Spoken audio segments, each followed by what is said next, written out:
ugafasha ababaye ukababarira n'abakene kwicisha bugufa ugeze hose ukarangwa n'ikinyabupfura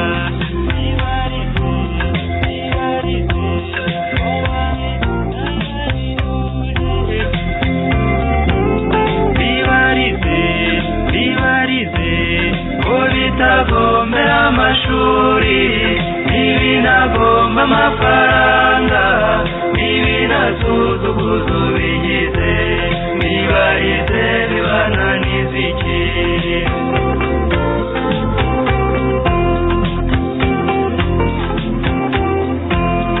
ukunda abandi utavanguye amoko nta nyungu nimubikoreye ubaha abantu ndetse n'abusumba abakuganya ukabunganira bibarize ko bitagombera amashuri n'ibinagomba amafaranga n'ibinasuzuguza ubigize bibarize bibananiza iki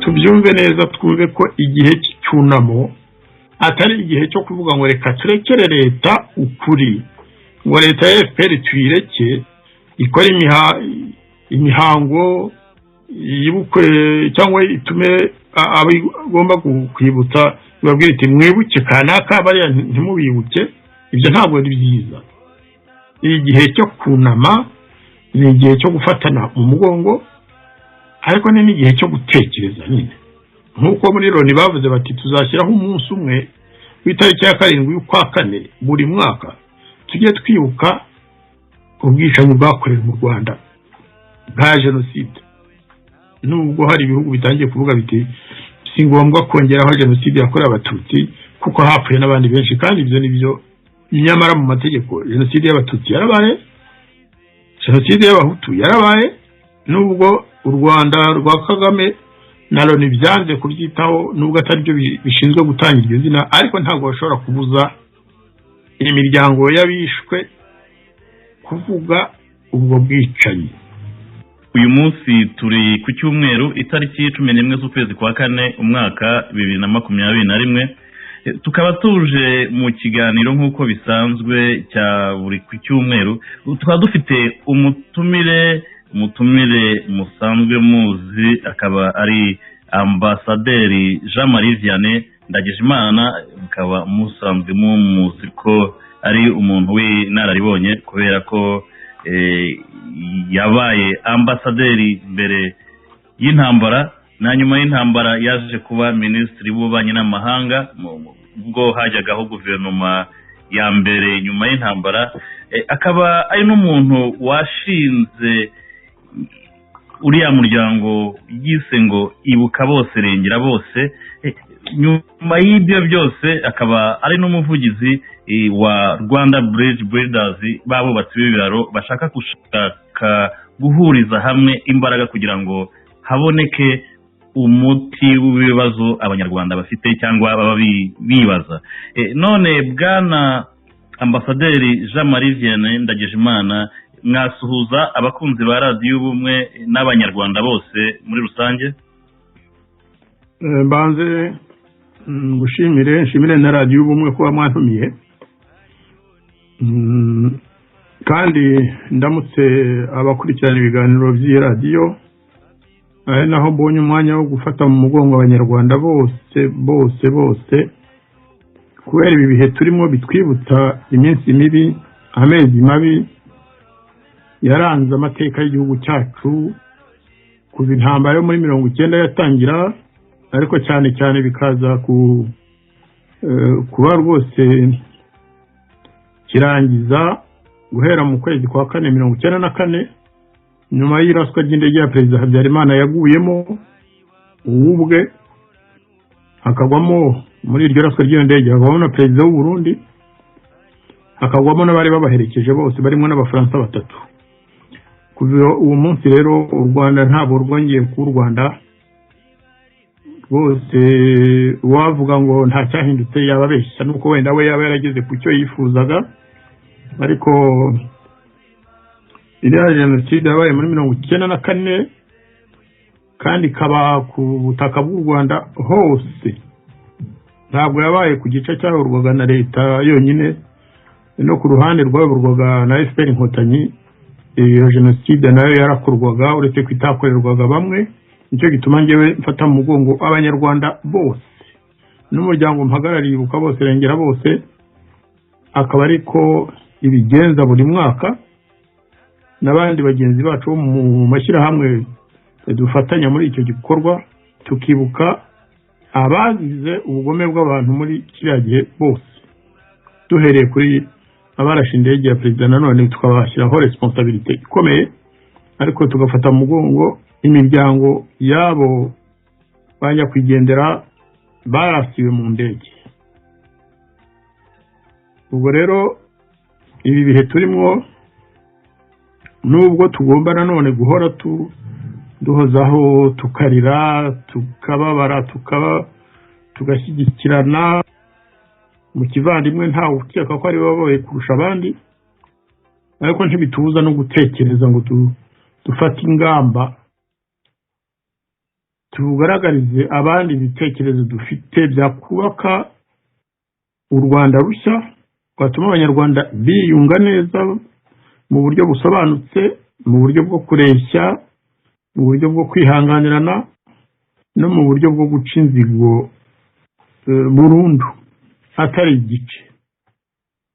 Ubwo igihe muri bubishakire dushobora kuza kubagezaho uko mbese Ibuka bose rengera bose ibibona, ibyo igamije, ibyagejeje kuri bamwe mu banyarwanda duhuje ingamba, haba mu miryango ya société civile, haba no mu mashyaka ya politike, haba no mu bandi bantu bakurikirana ibibera mu gihugu cyacu. Noneho nkabasobanurira impamvu ibyo bitekerezo twabishyize hamwe tukabigeza ku bandi n'icyo twifuza mbese cyakurikira. Murakoze. Murakoze cyane Bwana Ambasaderi Jean Marie Vianney, uduhaye inshamake nziza cyane ihise inangiriza mu kiganiro nyirizina. Nkaba nayo mfite amatsiko yo gushaka kumenya, twarabibonye yuko ukwibuka muri kiriya gihugu cy'u Rwanda ubona ko byabaye mu buryo bwa politike kurusha mu buryo bwo kubaka umuryango nyarwanda, sosiyete nyarwanda. Tubona ko FPR yo yagiye ibikoresha mu buryo bwa politike no kwiyubaka kugira ngo isagambe yigumiye ku butegetsi, aho kugira ngo barebe uburyo bakongera gusana umuryango nyarwanda, kugeza naho dufite abasenyeri n'abafrere n'abapadiri bahambwe ahantu hamwe. Kiliziya Gatolika ubundi tubizi ko iyo umusenyeri yitabye Imana agomba gushyingurwa muri diocese yiwe, ariko mu Rwanda kakanya kubera bwa buryo kwibuka bakugize politike kurusha kubaka cyangwa gusana umuryango nyarwanda.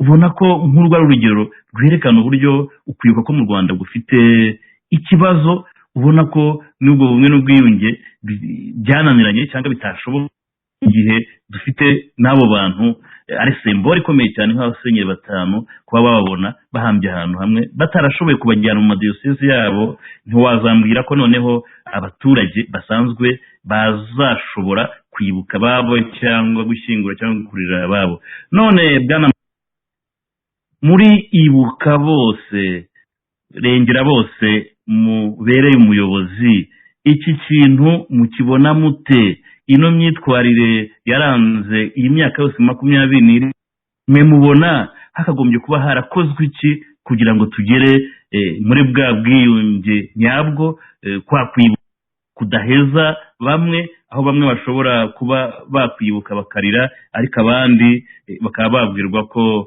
uramutse ubisabye cyangwa ubibajije bakurega ngo ingengabitekerezo ya jenoside muri rwa rwego rwo kugira ngo bo bahunge responsabilite zabo baba baragize muri kiriya gihe cy'intambara hagati y'igihumbi 1990 kugeza mu 2000.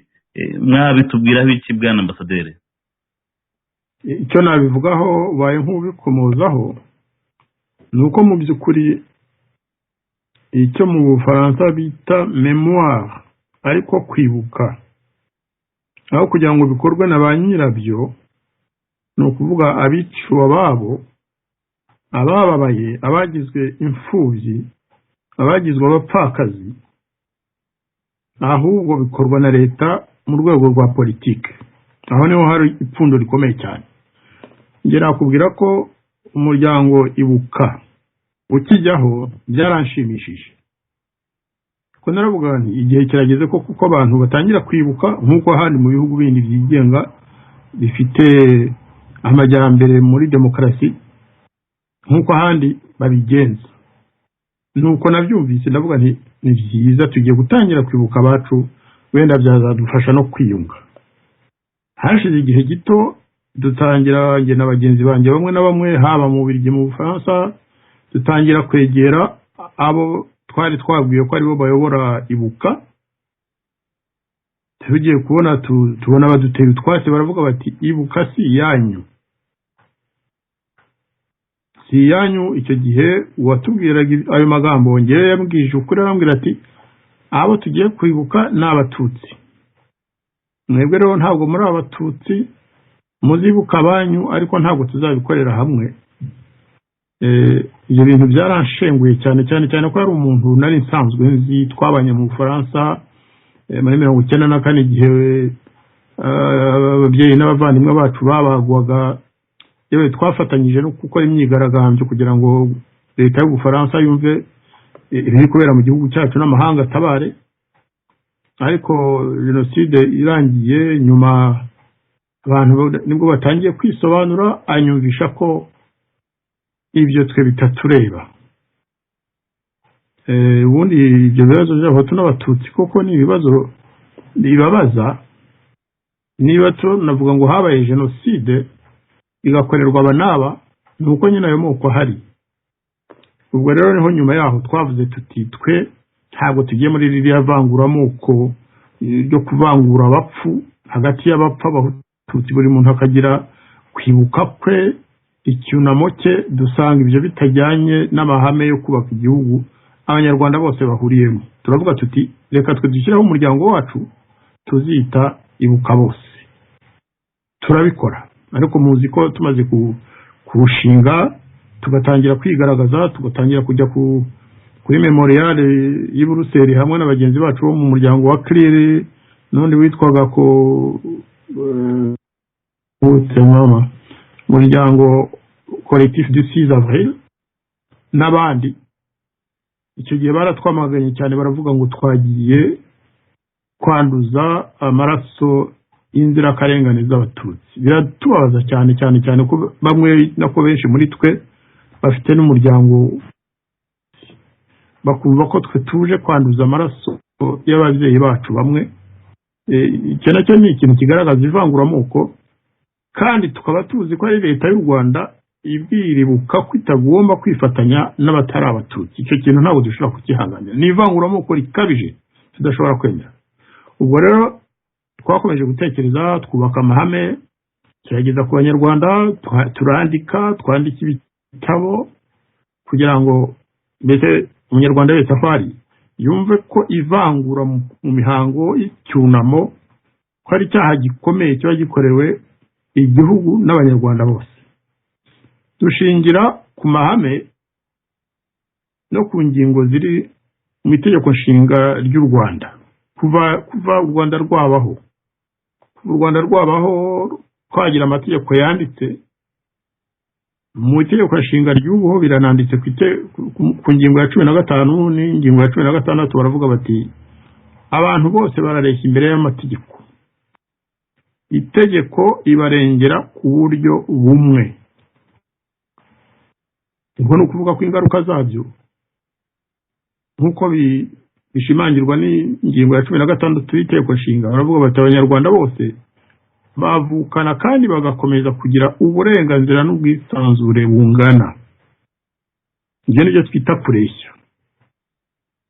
Ivangura iryo ari ryo ryose cyangwa kurikwirakwiza byaba bishingiye ku bwoko, ku muryango cyangwa ku gisekuru, ku nzu, ku ibara ry'umubiri, ku gitsina, ku karere, ku byiciro by'ubukungu, ku idini cyangwa ukwemera, ku bitekerezo, ku mutungo, ku itandukaniro ry'umuco, ku rurimi, ku bukungu, ku bumuga bw'umubiri cyangwa ubwo mu mutwe, no ku rindi vangura iryo ari ryo ryose birabujijwe kandi bihanwa n'amategeko. Aho rero niho twavuze tuti ese ko ari ibintu byumvikana, ni kuki leta yigisha abanyarwanda bamwe kuvangura abandi, ikabumvisha ko kwibuka hagomba kwibukwa bamwe gusa?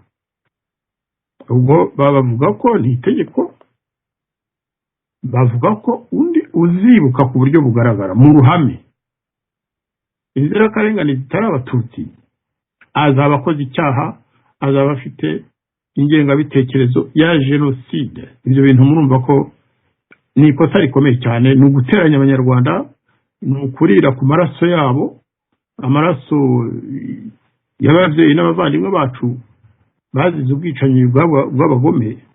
Ugasanga leta isa naho ibikoresha mu buryo bw'ubucuruzi.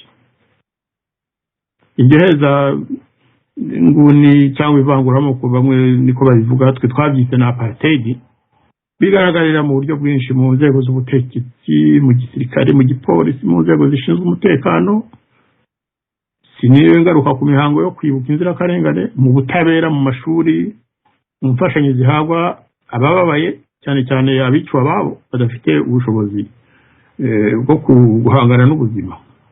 Ibyo byose leta izi neza ko dufite itegeko nshinga rihana ivangura, ariko akaba ari byo bashyira imbere. Ubwo rero twagerageje gukusanya ibitekerezo n'ibyifuzo tuvuga rwose ko amategeko yose avangura agomba kwamaganwa, akavanwaho, agacibwa burundu mu gihugu cyacu, kuko anyuranye na ziriya ngingo mvuze haruguru z'itegeko nshinga. Ubureshye n'uburinganire mu burenganzira bw'abanyarwanda no kuri wese nibyo bigomba kuba umusingi w'ubumwe, amahoro n'ubwiyunge ntarengwa, nta kundi byagenda. Kandi tugomba kubigeraho kugira ngo bose babiharanire, babishyire mu buryo bagomba kwifata mu buzima bwabo, kuko ari bwo buryo bwonyine bwatuma abanyarwanda babana mu mahoro. Ibyo bitekerezo twabigejeje kuri bagenzi bacu, haba muri societe civile, imiryango yigenga ya societe civile, haba muri ririya koraniro urwego nyunguranabitekerezo rwa Rwanda Bridge Builders, nabo twabibagejejeho, kandi ndumva bose twese ariko tubyemera.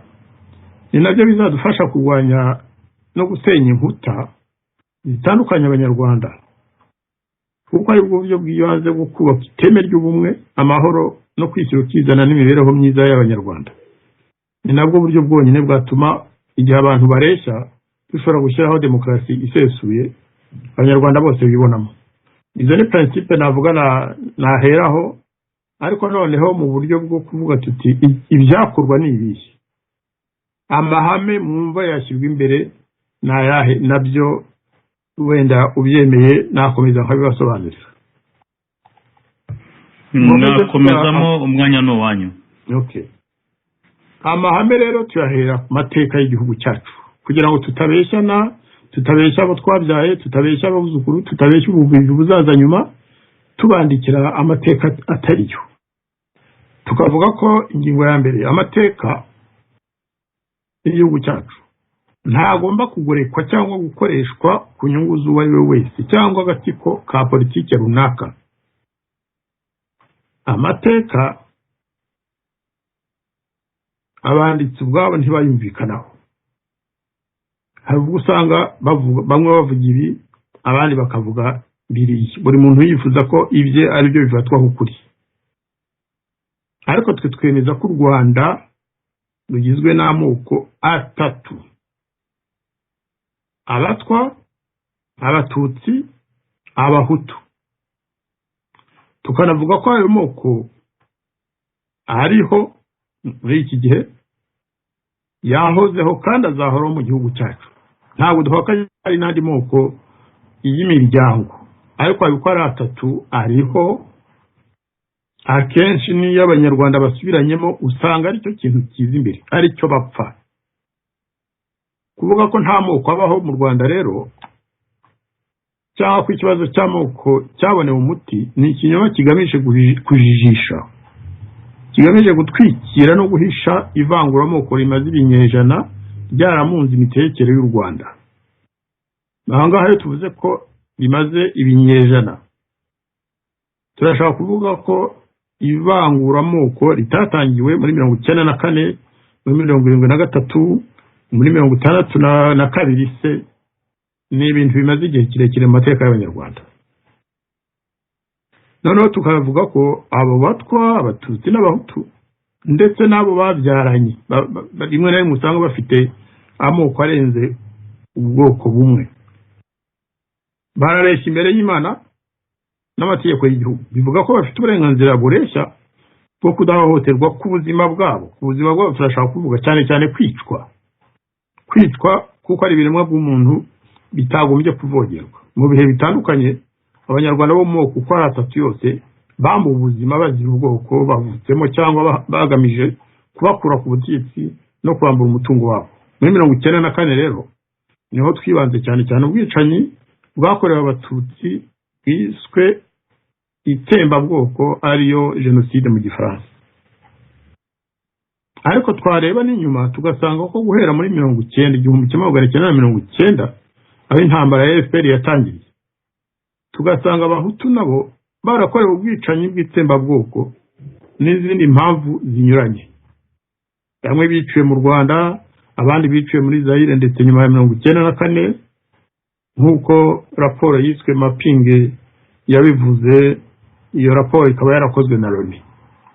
Ariko nanone no guhera muri 1990 hishwe n'abatutsi benshi mu gihugu. Yavuze benshi no kuvuga barenze umwe, kuko ubuzima bw'umuntu niyo bwaba ari umuntu umwe aba ari ikintu gikomeye cyane. Twavuga rero ko twese twiyemeje guharanira uburenganzira bw'abantu bari muri societe civile cyangwa abantu b'amashyaka bafite inshingano zo kuzayobora kiriya gihugu. Tukavuga ko bakwiye kumvikana ku nyito y'ibyo byaha hakurikijwe ukuri ku buryo byakozwe n'impamvu z'ubwo bwicanyi. Ntabwo tugomba kuguma ku byo Loni yavuze, kuko Loni ntabwo ari igenga ubuzima bw'Abanyarwanda. Twebwe Abanyarwanda tugomba kuvuga tuti twicare tuganire, wenda twumvikane ku mazina cyangwa tubireke, ariko twumvikane ko bitazasubira. Uko kwicana hagati y'ayo moko y'abahutu n'abatutsi cyane cyane bitwereka no gushaka kwikubira ubutegetsi bwa buri bwoko, tujya tubyemera. Akaba ari nabyo bikurura inzangano. Noneho tukabwira iyo miryango yose dukorana nayo ko bakwiye guhamya ko umwe mu miti waba kugabana ubutegetsi ku buryo buganiriweho n'abagize iyo miryango ndetse n'abandi banyarwanda bagira uruhare muri ibyo biganiro. Tuvuga ko twese hamwe tugomba kwemeza ko inzirakarengane zose zireshya, ko tugomba kuzubahiriza mu cyubahiro, tukaziha agaciro kareshya, kuko ari ibiremwa muntu bireshya. Ubu dusigaye tunongeraho ko bava asa. Izo nzirakarengane zacu zose mu moko yose zikomokamo zivasa, amaraso asa. Nta munyarwanda urusha undi agaciro, nta maraso aruta andi. Kandi nanone niba ari uko bimeze, nkeka ko nta munyarwanda uzavuga ati oya twebwe turi hejuru, ubwoko bwacu bwatowe n'Imana, mwebwe oya, ntawe uzabivuga. Tukavuga ko abahekuye u Rwanda bose nanone hatitaweho ubwoko bakomokamo, ko bagomba gufatwa kimwe mbere y'amategeko n'ubutegetsi, ko bagomba kubihanirwa kimwe nta vangura rishingiye ku bwoko cyangwa izindi mpamvu izo arizo zose.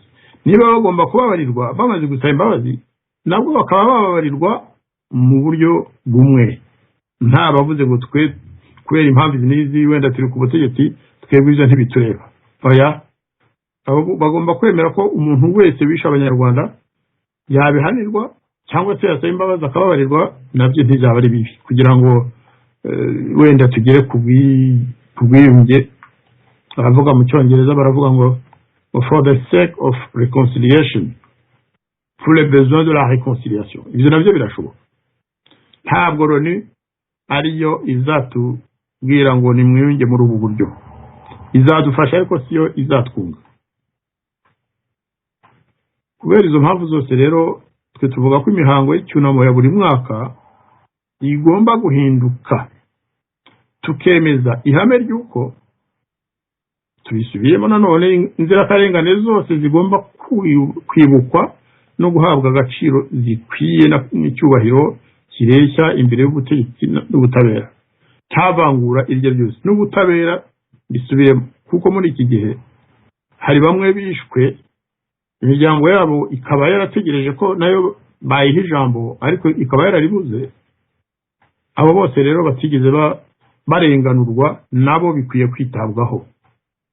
Ikindi muri ibyo by'ubutabera, icyaha ni gatozi, tugomba kubisubiramo tukabigarukaho, biri mu mahame yacu. Ntawe ugomba kuryozwa icyaha atakoze. Icyaha cy'inkomoko rimwe na rimwe leta ya Kigali ishyira imbere kigomba kwamaganirwa kure, tukamagana ingingo zikubiye muri gahunda ya Ndi Umunyarwanda, aho abategetsi b'igihugu barimo na Perezida Kagame ubwo yarabyivugiye ko abahutu bose bagomba gusaba imbabazi. Ibyo ngibyo turabyamagana, ntabwo tubyemera muri Ibuka Bose Rengera Bose. Ntabwo umuntu utarakoze icyo cyaha agomba kurebwa, ntabwo agomba gutotezwa, kuko abicanyi bakomoka mu bwoko bw'abahutu ntabwo bigeze bamusaba uruhushya cyangwa ngo abatume kujya kwica abatutsi. Nk'uko tuvuga ko n'abicanyi bisha abahutu nabo tutagomba kugereka ubwo bwicanyi ku mu yandi moko atari yabikoze. Ubwo bwicanyi bwakozwe, bamwe bishwe n'abahigaga abatutsi, babahura bakica abahutu bakeka ko aribo cyangwa bakeka ko bafatanyije n'inkotanyi. Ariko cyane cyane icyo cyaha cyakozwe na FPR Inkotanyi guhera muri 1990, bagenda babaga basogota abanyarwanda bo mu bwoko bw'abahutu kuva Ibyumba, Ruhengeri n'ahandi hose baciye kugera aho bafatiye ubutegetsi. Tukanasaba ko amashyirahamwe yose ashingiye ku bwoko bumwe, tukavuga ko atubahirije amategeko, cyane cyane rya tegeko nshinga rivuga ko abantu batagomba kwigunga ngo bagende babashyireho imiryango y'ubwoko. Urugero twatanze ni nka Ibuka. Nababwiye uko Ibuka yadusubije, uriya muryango witwa CNLG, yewe hari n'ibintu byaje byo kubaka imidugudu y'abacikacumu bo mu bwoko bumwe. Ibyo byose twe tukavuga ko bigomba kuvaho, ko iyo miryango yagombye guhagarara.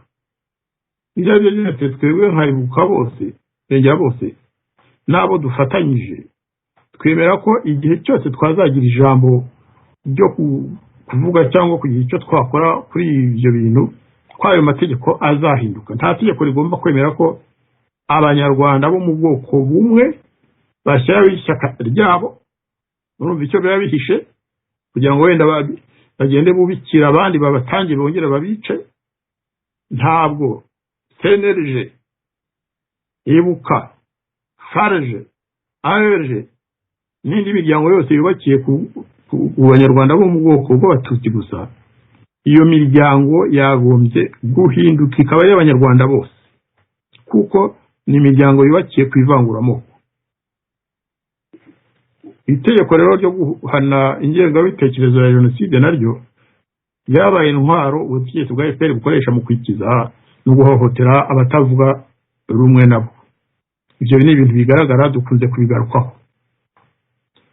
Itegeko rirwanya ivangura no gukurura amacakubiri kuko ribangamiye kandi rivangura amoko. Iryo tegeko rwose tugomba kurirwanya. Itegeko rihana rirengera umutekano w'igihugu naryo rigomba gusobanuka. kuko rikoreshwa mu guhana abatavuga rumwe na FPR. Iryo tegeko risomye bavuga ngo ni iryo guharanira no kurengera umutekano w'igihugu, usanga mu by'ukuri rigamije guhashya abatavuga rumwe na FPR. Ibyo nabyo twasabye ko bigomba gusubirwamo. Ni icyifuzo wenda nta bushobozi tubifiteho uyu munsi, ariko ni kimwe n'itegeko rihana iterabwoba rivuga ko umuntu wese utemera ibyo FPR ivuze aba afite ingengabitekerezo ya jenoside, ko aba ari umwanzi w'igihugu, ko agomba kurwanywa. Ayo mategeko burya igihugu cyubakirwa ku mategeko. Hari amategeko amwe meza, ariko hakaba n'amategeko yashyizweho na leta n'ubutegetsi buyobora igihugu muri icyo gihe kugira ngo bacecekeshe abatavuga rumwe nabo. Ibyo rero twebwe n'ibyo duheraho byose tuvuga tuti Banyarwanda duhuriye mu bitekerezo, Banyarwanda dufite ingamba zimwe, duhuriye mu miryango imwe, mwaretse tukemeranwa kuri izi ingingo, kuri aya mahame, tukemeranya twese tukabirahirira ko Abanyarwanda bareshya ko bafite agaciro kamwe, n'ingaruka twavuze haruguru zose zagombye gufatwa nk'amahame ya buri munyarwanda. Aho ntibyadufasha gutsinda no guhashya gusenya ziriya nkuta zikunze kutugaragaramo, cyane cyane nko muri ibi bihe cyo kwibuka. Ibihe byo kwibuka niho usanga dusubiranamo, bamwe bavuga bati oya tugomba kwibuka bariya gusa, kuvuga ngo twibuke na bariya kwaba ari ugupfobya jenoside yakorewe abatutsi. Ibyo bintu tugomba kubirenga, tukavuga tutetse ko tureshya ko Abanyarwanda ari bamwe. Icyo twifuza ari uko Abanyarwanda babana mu bumwe, mu mahoro, kugira ngo ya nzigo yatumunze ive mu nzira, noneho twubake igihugu cyacu turi hamwe. Ese kuvuga ngo bamwe nibo bafite uburenganzira bwo kwibuka bonyine, bamwe nibo bafite uburenganzira bwo kuvuga akababaro, bamwe nibo bafite uburenganzira bwo guha izina ubwicanyi bakorewe. Aho ntitwaba turi kongera kubaka izindi nkuta muri twe. Aho ngaho niho twe twavuze tuti reka tubigeze kuri bagenzi bacu, dutekereze. Icyo nabamenyesha ni uko abenshi batubwiye rwose ko ayo mahame yayibuka bose nabo ari ayabo, uretse ko bo abenshi baba bashaka bari muri politiki bavuga bati twe icyo twimirije imbere ni ukuzavanaho iriya ngoma y'agatsiko ikomeje guhohotera Abanyarwanda, kwica Abanyarwanda, gushimuta abantu, bakagenda bakayora bakazimira, ntihagire n'ubwo igihe cyo kubaza ati kanaka yazimiye ate. Ingero ni nyinshi cyane ntawazisubiramo, ariko nagaruka ku bigero kuko ndavugana na radio Ubumwe, ntabwo twavuga ibintu nk'ibi tutagarutse ku rugero rwa Paul Rusesabagina. Paul Rusesabagina nziko mukorana muri MRCD, kandi muzi ko MRCD ikorana na Rwanda Bridge Builders, ririya huriro nanone urwego nyunguranabitekerezo. Paul muzi yashimuswe. Ubu byabaye nk'ibintu byemewe mu Rwanda, ubutegetsi busanga ari ibintu normal.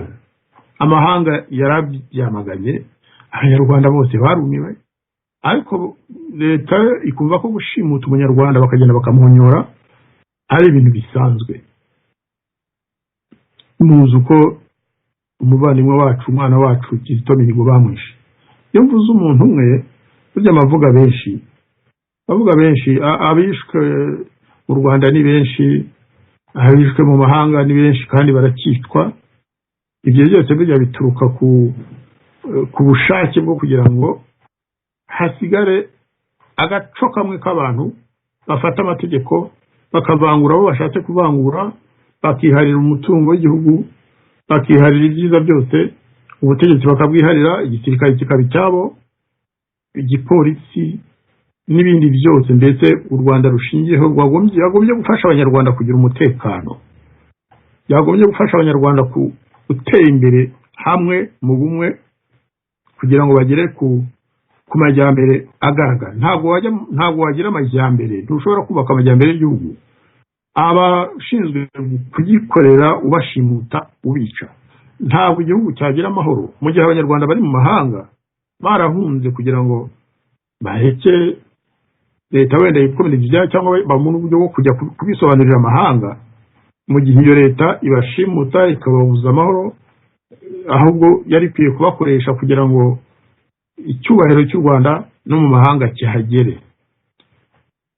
Wenda nabandekeye aho, ariko ushobora kumbaza ibindi za konsekanse cyangwa se ingaruka zishobora guturuka kuri ayo mahame mbagejejeho. Murakoze cyane bwana ambasaderi Jean Marie Vianney. Uduhaye ibisobanuro byiza cyane, nkeka ko abanyarwanda bagenda barushaho gusobanukirwa n'umuryango mubereye umuyobozi wa Ibuka Bose Rengera Bose. Ariko hari abantu bageze unsubiza inyuma, mbona ko wagira ngo ni umuco wokamye u Rwanda, aho ubona ko hari abantu bamwe bagiye bashaka gutekinga advantage cyangwa se bashaka kugendera babindi tuya tuvuga ngo barusahurira mu nduru, mu by'ukuri bakora ibintu bo babyungukiramo ariko bari mu gahinda k'abandi. Byansubije inyuma nibuka uno muco si uwa kera, si uw'ejo bundi, ni n'uwa kera. Dusubiye inyuma mu myaka yashize mu 1896 mu mpera z'urya mwaka ushyira 1897, ubwo habaga ikintu tuzica nayo ntahitaniye na jenoside mu gihe cy'intambara yo ku Rucuncu, ubwo Rwabugiri yakoraga ikosa rikomeye cyane, akaraga ingoma umuhungu we Rutarindwa utari ufite nyina, bakamutsindira Kanjogera afatanyije na basaza be Kabare na Ruhinankiko n'umuhungu wabo Rwidegembya, bagahita bategura umugambi wo gukora kudeta ngo bavaneho Rutarindwa utaragiraga nyina, bimike Musinga. Ibyakurikiyeho turabizi, ikintu bita abanyiginya barishwe barahigwa karahava, abarokotse bose barahunze, abenshi barahunze mu bari bariho icyo gihe bakomeye. Icyo kintu nacyo ntikijya kivugwaho, abantu basa n'ababinyura hejuru bakikomereza nkaho nta cyabaye, ariko mu by'ukuri twavuga ko icyo gihe habayeho abega bahiza abanyiginya, barabica babakorera itsemba, ntabwo twabyita itsembabwoko icyo gihe kuko bari abantu mu bwoko bumwe ariko mu mazu atandukanye, ariko hapfuye abanyiginya benshi. Icyo kintu ntabwo abantu bajya bakivugaho, ariko usanga baza bagatangira muri za 59. Ibyo ni ibibazo byagiye bikururana, bigenda bitwereka ko buri gihe buri gatsiko kagiye ku butegetsi gahita gashaka kwibagiza ibyabaye byose, bikaba nkaho ari nta cyabaye. Wagarutse uti haraho mwagiye mugitangiza ibintu byo kwibuka bose, haraho mwagiye ziriya za Ibuka cyangwa za senerije ziti muramenye mutanduza amaraso, ukibaza uti se amaraso y'umututsi atandukanye n'ay'umuhutu cyangwa y'umutwa, ko twese turi bene Kanyarwanda, uretse n'abirabura n'abazungu bakase, twese tuva amaraso amwe, wenda nuko bamwe bishyira imbere kurusha abandi. Icyo nacyo ni ikintu cyagumye kuranga imico y'Abanyarwanda, ariko biragaruka no ejo bundi mu cyumweru gishize, aho Vincent Biruta yavugaga ngo nta bihugu byakagombye kubigisha uko bibuka. Nge nahise mbona ko ni mu buriya busabe bwa Amerika n'Abongereza bavuga bati ibintu bigomba guhinduka bigasubira uko byari bimeze intambara ikirangira, aho byitwaga itsembatsemba n'itsembabwoko, ari nayo nyito yari iboneye, aho abantu bose bibonagamo, wabonaga ko nta wasubiye inyuma. Ariko ku nyungu za politike mu gatsiko ko bakaba baravuze bati barakoze lobbying zishoboka kugira ngo babyite ngo jenoside yakorewe Abatutsi, birengagije n'Abahutu bagenzi babo bayigendeyemo. Igihe cya jenoside ibyabaye birazwi, birahari. Indege ikimara kugwa tuzi abantu bapfuye bwa mbere ni bande.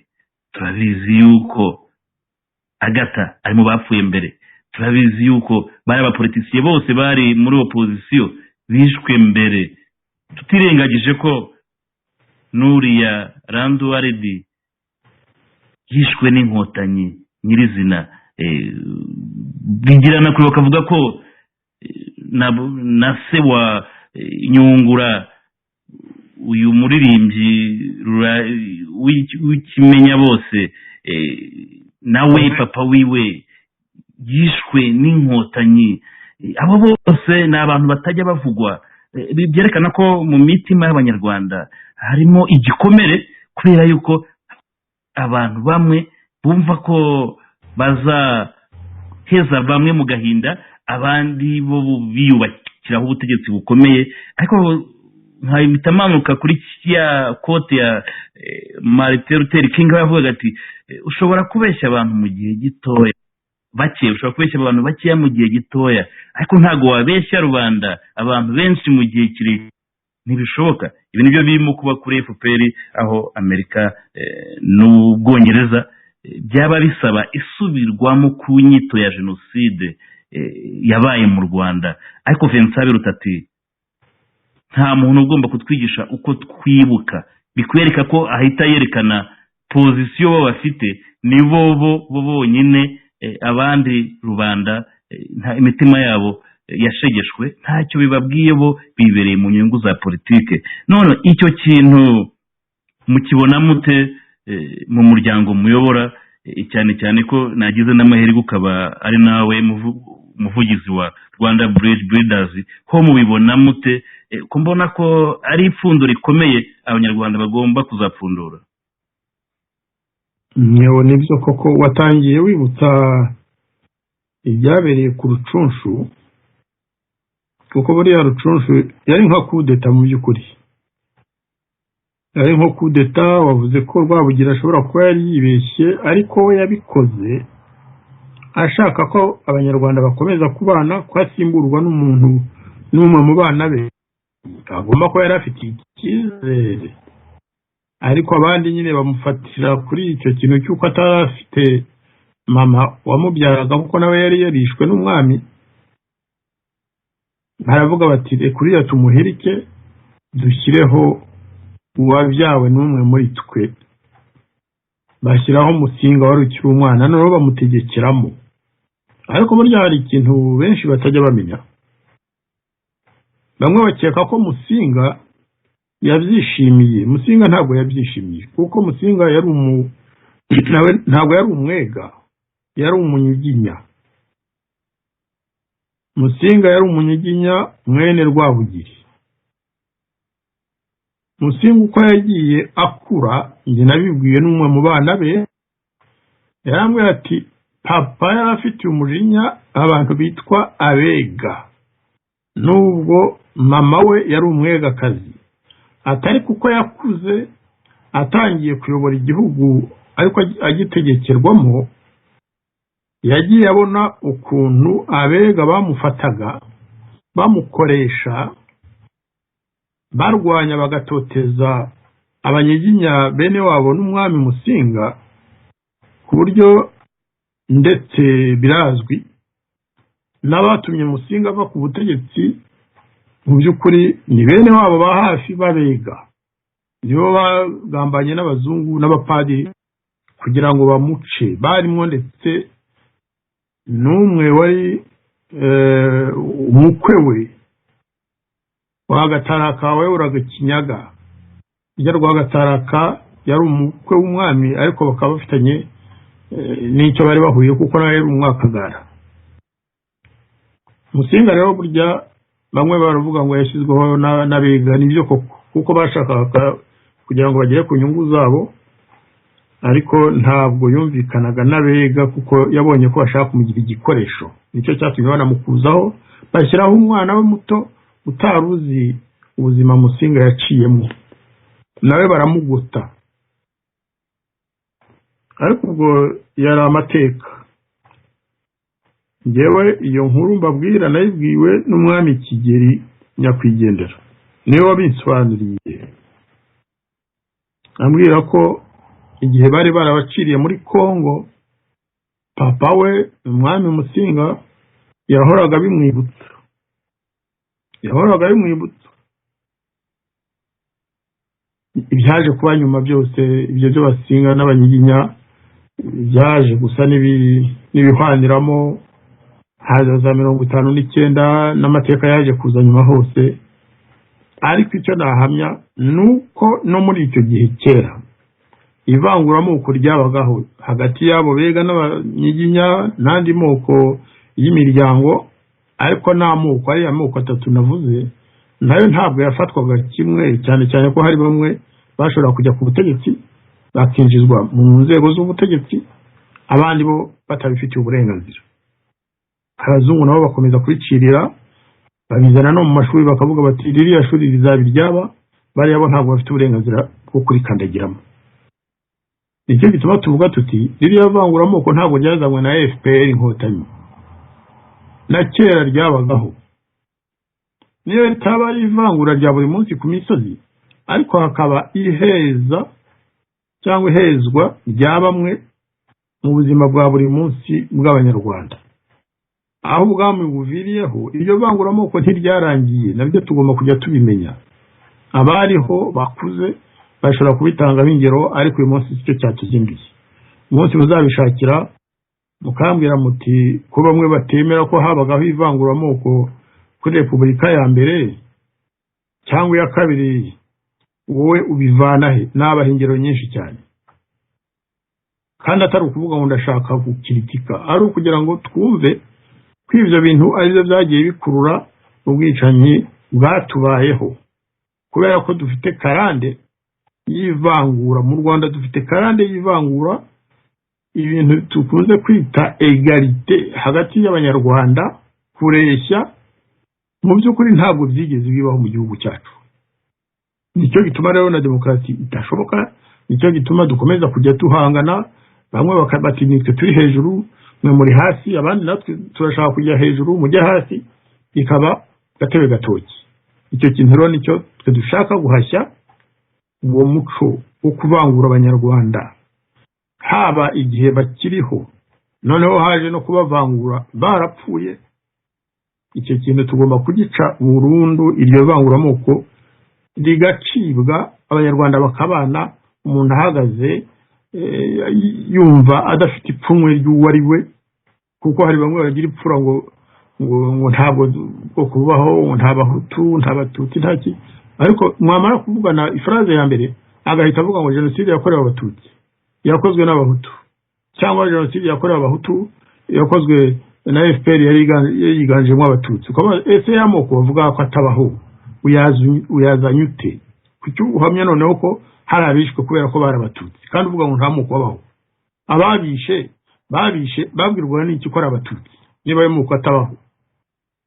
Ni carte d'identité se gusa.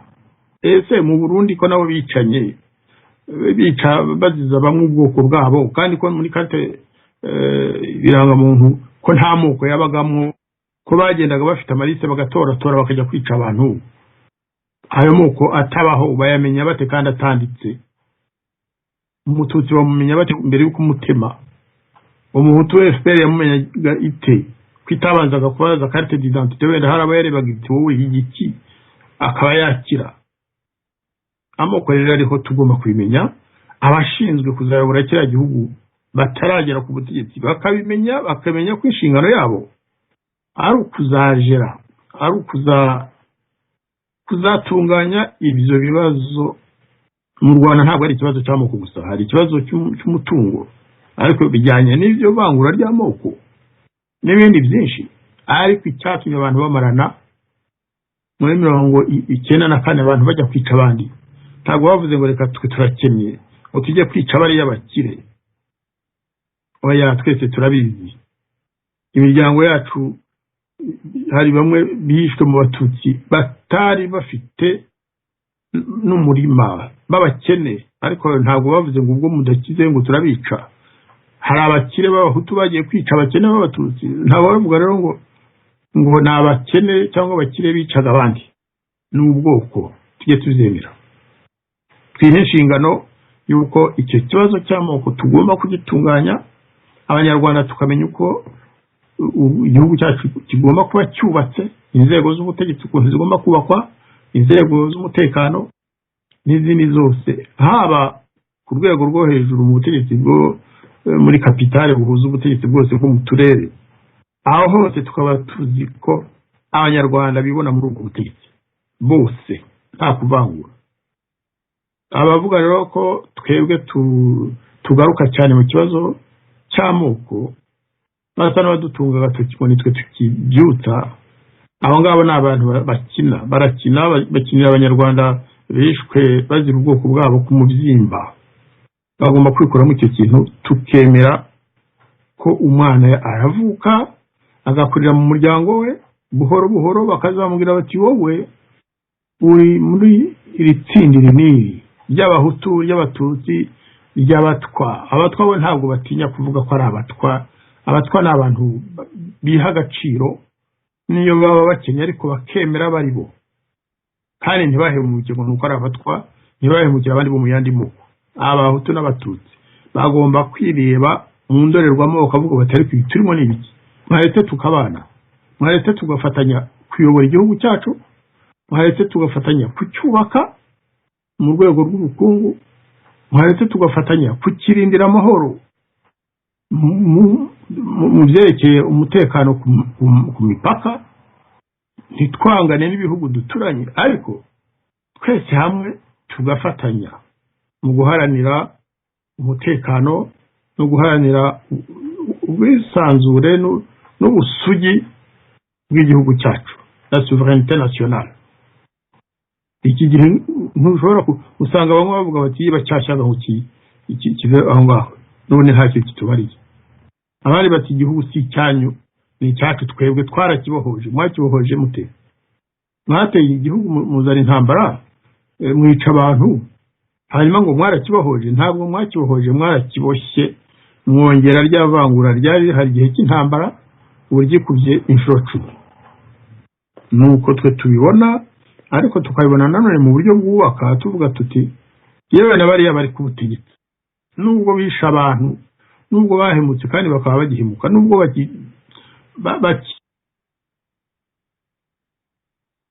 basore n'inkumi ziharanira uburenganzira bw'abanyarwanda, impirimbanyi zo kuvugira ikiremwa muntu n'abandi, nubwo bakora ayo makosa yose, ariko tugomba kumenya ko nabo n'abanyarwanda, bibaye ngombwa bakwicara n'abandi ibyaha bakoze bakasaba imbabazi bakababarirwa. Nabo n'abanyarwanda bakora amakosa, bakoze amakosa, ariko ntitwavuga ngo ubwo bari ku butegetsi bwica abaturage ngo bo tubambure ubunyarwanda bwabo. N'abanyarwanda nkatwe, aho tudahuriye nuko bo batubahiriza ikiremwa muntu, batubahiriza abanyarwanda, bakatuzanamo ivangura, bagategeka ko bamwe bagomba kuba ingaruzwa muheto, agatsiko gatoya k'indobanure akaba ariko kaba kwisonga, akaba ariko kiharira ibintu byose, umubano w'u Rwanda n'amahanga nabwo akaba aribo babijyamo bonyine.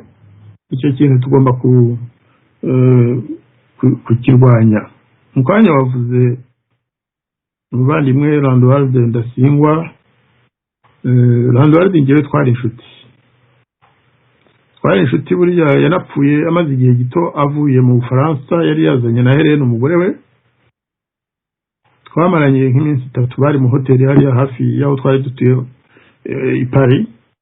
Twabonanaga buri munsi, tugasohoka tukaganira, akambwira uko ibintu byifashe mu Rwanda. Icyo nababwira koko nkuko nawe wabaye nk'ubisubiramo, nuko abakoze nkete ku bwicanyi bwakurikiwe mbese bwaje Perezida Habyarimana gipfa mu minsi ya mbere. Wavuze Rando, wavuze Emile papa wa Corneille, nawe twari inshuti kuva kera. Uvuga mama we nabo bari hamwe bishwe na FPR, kandi sibanga na Louise mushiki wabo arabizi. Cyo ubwanjye twarabivuganye kera muri 1994 akiri muri Amerika, Washington, arabizi. Ariko sinamuveba ngo kubera ko yagiye gukorera ingoma ya mwishe. afite impamvu yabimuteye, wenda ashobora kuba yarabababariye, ariko ukuri nanone ni uko ari FPR yishe Mukecuru n'abana be bari hamwe n'umukazana wabo Helena w'umunyakanada. Emile ni FPR yamwishe, n'abandi benshi bishwe muri icyo gihe. Ubwo turavuga abatutsi bishwe na FPR, ariko noneho hari umubare w'abahutu benshi cyane bishwe muri ariya majoro abiri yakurikiye iraswa ry'indege ya Perezida Habyarimana. Bari batuye za Remera, Kicukiro, Kimihurura, Kacyiru no muri iriya misozi yose yari hafi ya Kigali. Avugamo nk'Abandagijimana Celestine wayoboraga, wigeze kuyobora Caisse d'Epargne, n'abandi benshi umuntu atabanya uko batondekanye. Ubwo rero ni ukuvuga ko mu buryo bashaka kutujijishamo bavuga ngo habaye jenoside yakorewe abatutsi, nibyo koko ngenda yemera kuko no mu mategeko ni ibintu bigaragara, ariko FPR nayo twe muri Ibuka bose tuvuga ko yakoze jenoside, yakoreye abahutu jenoside kuva na mbere itarafata ubutegetsi, aho yabanje gufata muri Byumba, muri Ruhengeri, Kibungo, nyuma yaho muri Kigali ngari, naho yagiye ifata hose za Kibeho n'ahandi. Yagiye yibasira abanyarwanda bo mu bwoko bw'abahutu, ikabatsembatsemba umubare mwinshi. Kubivuga nanone ni uko twe dukunda abanyarwanda bo mu moko yose, ntabwo tuvangura amoko mu byerekeye ubwicanyi. Abicanyi bose ni bamwe. Iyo bamwe bavuga bati interahamwe zayoborwaga na Kajuga Robert, abavandimwe be hafi ya bose nari mbazi, hafi ya bose twari tuziranye. Noneho numvise ejo bundi uyobora CNLG avuga ngo ubwo Kajuga yayoboraga interahamwe ngo bivuga ko atari umututsi. Oya, Damascene Bizimana ubeshya. Aho ngaho bituruka ko nanone ari uburyo bwo kuvuga ko umuntu wicanye adashobora kuba umututsi. FPR yarimo abahutu ikabamwo n'abatutsi, yayoborwaga n'umuhutu witwaga Colonel Kanyarengwe. Byantangaza ko abasirikare b'abahutu bari muri FPR baba bataragiye mu bwicanyi bayoborwagamo n'ababayoboraga nanone. Amasasu FPR yasaga abantu yabaga yateranyirije mu mirima hirya no hino, kuri za stade, mu bishanga babateramo za grenade. Ntabwo babanzaga gutoratora abasirikare ngo nimuze, barababwiraga bose bati nimuze, hari abanzi hariya mujye kubahashya. Bakagenda bakarasa. Amasasu yarasukwaga n'abahutu b'inkotanyi, ntabwo yajyaga mu kirere, nayo yagenda yakica abantu. Nicyo gituma tubwira abanyarwanda batarabicanyi ko kuvuga ko FPR yakoze jenoside cyangwa yakoze ibyo bita crime contre l'humanité, ntabwo tuvuze ngo abatutsi nibo babikoze. Nta batutsi bigeze batuma FPR ya Perezida Kagame n'agatsiko ke kujya kwica abahutu. Abatutsi batagiye mu bwicanyi nibaryame baruhuke bagira amahoro. Abahutu batagiye mu bwicanyi bakozwe n'interahamwe zijya gutsembatsemba abatutsi mu gihugu hose ahayoborwaga n'ubutegetsi bwa leta ya Siniku bwabona Kambanda. Abataragiye mu bwicanyi iyo bavuze ngo habaye jenoside y'abatutsi, ntabwo iyo jenoside aribo bayikoze, abayikoze barayikoze, ntabwo ari abahutu bose. Nicyo gituma Perezida Kagame nabo bafatanyije ubutegetsi bakoze ikosa rikomeye cyane yo kuvuga ngo umuhutu wese agomba gusaba imbabazi, ngo n'abana bari bataravuka muri 1994 kubera ko abicanyi bari abahutu, ko babikoze mu izina ry'abahutu bose. Ntabwo ari uko bimeze. Muzarebe bafite ivanguramoko rikomeye cyane.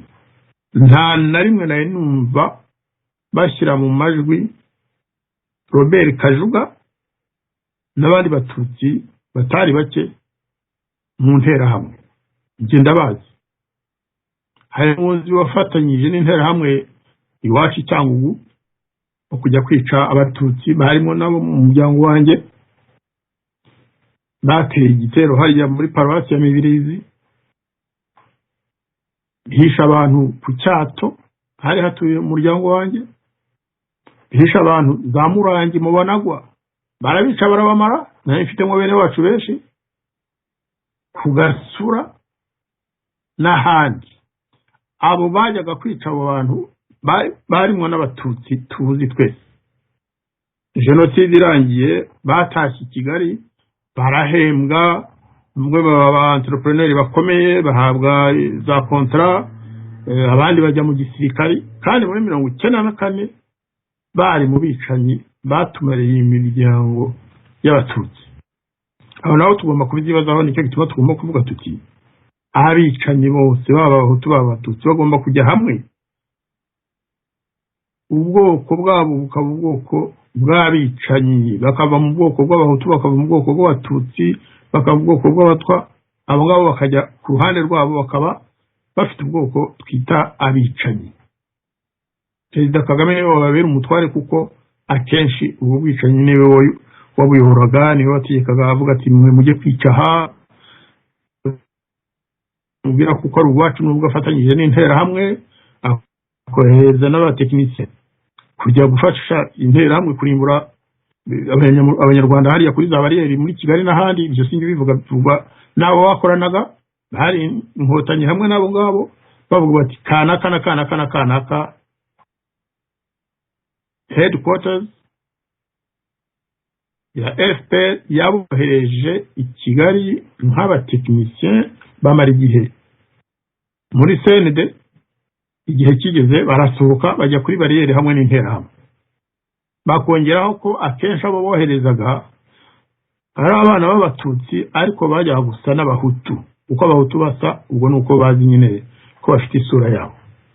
Ibyo byose tugomba kubivuga.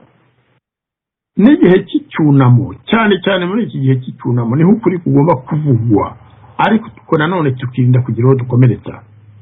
Uretse abicanyi ntabwo tuba tubakomerekeje, twibutse tukanibutsa ibyo bakoze. Ntabwo bo bakomereka kuko bakomerekeje u Rwanda, bahekuye u Rwanda rwose. Bo nibavuga ngo turabakomeretsa kubera ko tuvuga ko bicanye, nababwira iki? Icyo gihe bizatuma ahubwo tumenya ko nibura bagifite amatwi. Banyarwanda rero, inshuti banyarwandakazi,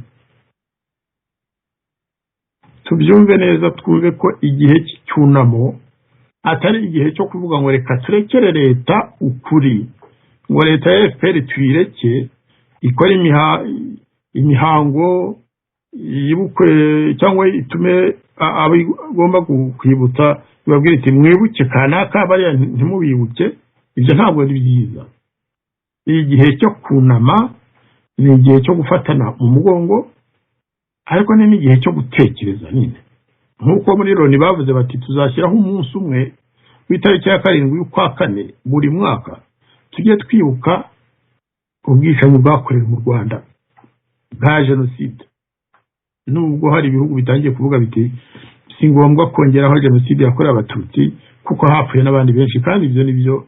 Nyamara mu mategeko jenoside y'abatutsi yarabaye, jenoside y'abahutu yarabaye, nubwo u Rwanda rwa Kagame na Loni byanze kubyitaho, nubwo atari byo bishinzwe gutanga iryo zina, ariko ntabwo bashobora kubuza imiryango y'abishwe kuvuga ubwo bwicanyi.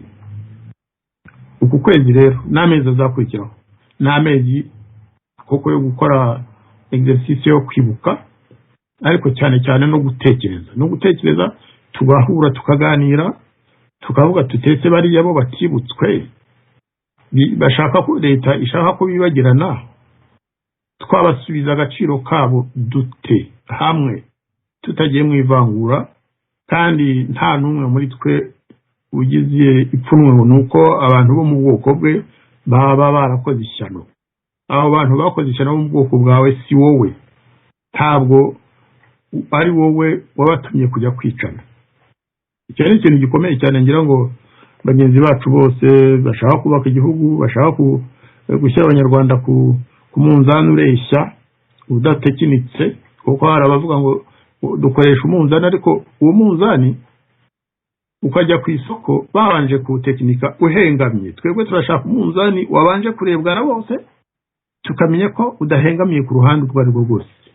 Ibuka bose irengera bose naho duhagaze, kandi rero ndabamenyesha ko mu by'ukuri nubwo twe tutigeze tuvuga ngo Banyarwanda ni mugane umuryango wa Ibuka bose irengera bose, kuko atari cyo twimije, ntabwo turi ishyaka. Icyo dushaka nuko icyo gitekerezo kigera ku Banyarwanda bose bakacyemera. Biragaragara ko ubu munsi nta munyarwanda wo mu mashyirahamwe ya societe civile cyangwa mu mashyaka ushobora gukora disikuru arangiye kwibuka bose.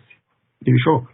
N'ababirwanyaga ejo hashize ubu ngubu barabiyobotse, nicyo gituma twebwe muri Ibuka bose irengera bose tuvuga rwose tukishima, atari byo kwirya icyara, ariko tukishima ko ibitekerezo twatangiye dutukwa, twaratutswe, twavuga kwibuka bose bakatwita ko dupfobya jenoside, twavuga ko n'abahutu bapfuye bati muravuga double jenoside, murapfobya jenoside y'abatutsi. Ubu ngubu 99% mu Banyarwanda n'abari mu Rwanda badafite uburenganzira bwo kwivuga tuzi ko bavyemera. Bigaragara no mu Nyarwanda no mu biganiro byiza bitangwa n'abasore n'inkumi, cyane cyane ababitugaragariza kuri YouTube, kandi biradushimisha. Turabashyikiye kuko nabo badushyikiye. Murakoze. Murakoze bwana ambasaderi. Banyarwandakazi, dukomeze dushimire ambasaderi Jean Marie Vianney ukomeje kudusobanurira byinshi ku byo Abanyarwanda, ku byo abakunzi ba radiyo ubumwe n'Abanyarwanda bose muri rusange tuba twibaza. Muri studio muze kunyemerera tuze gukina agaklipu, akavideo gatoya k'intwari zacu Kizito Mihigo n'uwo bitaga Niyomugabo Gerard Nyamihirwe mu myaka yashize batarabica, ubwo babaga bari mu kiganiro cyashaka kugira ngo batyaze cyangwa bakangura Abanyarwanda bave ibuzimu bajye ibuntu. Studio mwanyihanganganira gakeya mugashyiramo iyo clip ya Kizito Mihigo na Niyomugabo Gerard Nyamihirwe. Nicyo nshaka kukubwira, icyunamo Abanyarwanda bose babaga bakirimo,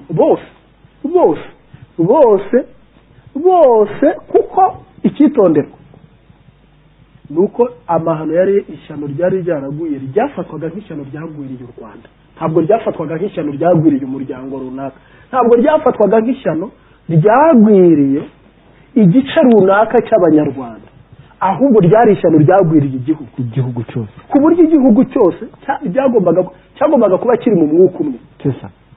Kuko rero wabivugamo doko icyunamo ni igihe cy'ubumwe, ni igihe cy'ubumwe, ni igihe abantu bagomba gusesengura ibibazo badasesengura inyungu zabo. Ni igihe bagomba gusesengura ibibazo rusange badasesengura ibibazo bwite. Icyo nshaka kubwira rusange by'igihugu, ushobora kuba ngiye no kwihuta ntagarutse ku cyo nagomba wenda guhita ngarukaho, ngo ngaruke noneho mvuge se mu ishyano ryo muri 1994 byagenze gute, ariko ndumva sinagombwa ko mbigarukaho. Ahubwo Abanyarwanda bagomba kuzamuka mu imyumvire batarageraho. Ni byiza cyane ko iki kiganiro turiho ntabwo ari ikiganiro cy'umunyapolitike cya politike ishobora kukubwira ngo Abanyarwanda ngo ubona ngo imyumvire imeze neza ku cyunamo, ngo bose ngo barabyitabira, ariko ukuri kuko mfite message nahoze mbwira umuntu ko hari igitabo nzasohora ku itariki 6 namubwiraga ko nzasohora igitabo ku itariki 6 suko akanavuga ati ntuzabona abantu, hari abantu bazaba bavuye mu gihugu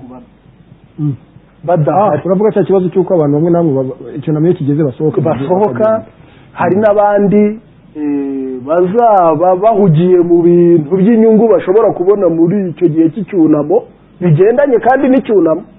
bo bakabibonamo inyungu nyine sinzi niba uri kubyumva bakabona ko ari igihe bizinesi yabo mu gihe cy'icyunamo itangiye noneho ibyo bintu rero ni ibintu nciraho iteka iyo ngize amahirwe yo kubona aho mbiciriraho iteka.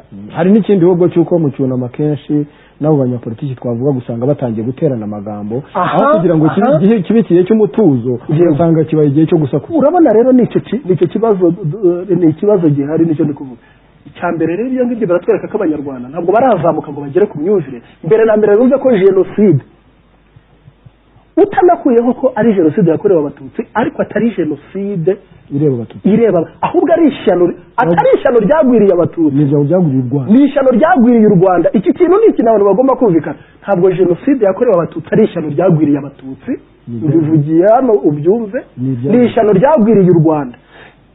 Ni ukuvuga ngo igihe abatutsi bari barimo kwica hari abantu barimo babica, ariko abo bantu barimo babica nabo ni ishyano. Ntabwo igihugu cyatakaje abantu bapfuye gusa, cyanatakaje abantu babishe. Abo babishe nabo ils sont perdus. Ils sont perdus. Iyo ni concept abanyarwanda dukeneye. Mu mpande zombi u Rwanda rwarahomye. Tukumva yuko tukumva ko ahubwo ndetse u Rwanda rwari abari barabanje gupfa n'abisha abantu ku buryo kugira ngo ugere muri jenoside ubundi gufata jenoside rero nk'ishyano ryagwiriye u Rwanda warangiza ukumva ko ireba abakoreye jenoside gusa, ubundi bavuga n'ububaye nkaho uvuga ko nta bayikoze. Tuziri buri kubyumva kuko niba hari n'abayikoze, abo bayikoze nabo urumva bafite ikibazo. Icyo kibazo rero ntabwo ari ikibazo, nta nubwo jenoside mu gihe cyo kwibuka ari igihe cyo gufata jenoside ngo noneho ngo yikorezwa abantu. Sinzi niba icyo nshaka kuvuga biri kumvikana, ngo igira abantu runaka yikoreza. N'igihe ibyo bintu n'igihe ubundi yaba uwishe hakwiriye kwibaza uyu muntu wari urimo wica yari afite ikihe kibazo. Ese ngo wowe ntiwapfuye mbese ntakeneye kongera kubaho, aho kureba ikibazo yari arimo anateza mbere na mbere, akareba ikibazo yari afite. Ikibazo yari arimo ateza kikaba cyanasuzumwa mu kindi gihe. Aha byumvikane ko ari igitekerezo cyanjye. Ni ukuvuga ngo ikibazo yari arimo uwicaga abantu yari arimo ateza kikaba cyanashakirwa ikindi gihe, ahubwo uriya mwanya tukabona umuntu uri kwicwa ufite ikibazo n'umuntu uri kwica ufite ikibazo. Twarangiza tukavuga tuti ni ikibazo abanyarwanda bari bafite ikibazo. Ni gute noneho urumva sinziri ibyo bintu abantu reka mbivuge mu gihe cyo kwibuka abantu ntibumve yuko ari igihe cyo gusa nk'aho ari ukubakiripabiliza. Ahubwo abatutsi bakiripabiliza abahutu, ahubwo kikumvikana nk'igihe ahubwo nabo cyo kureba ikibazo bari bafite icyo gihe, no kugira ngo tubereke ko twizeye ko bashobora kongera kugira ubumuntu abo bantu babikoze.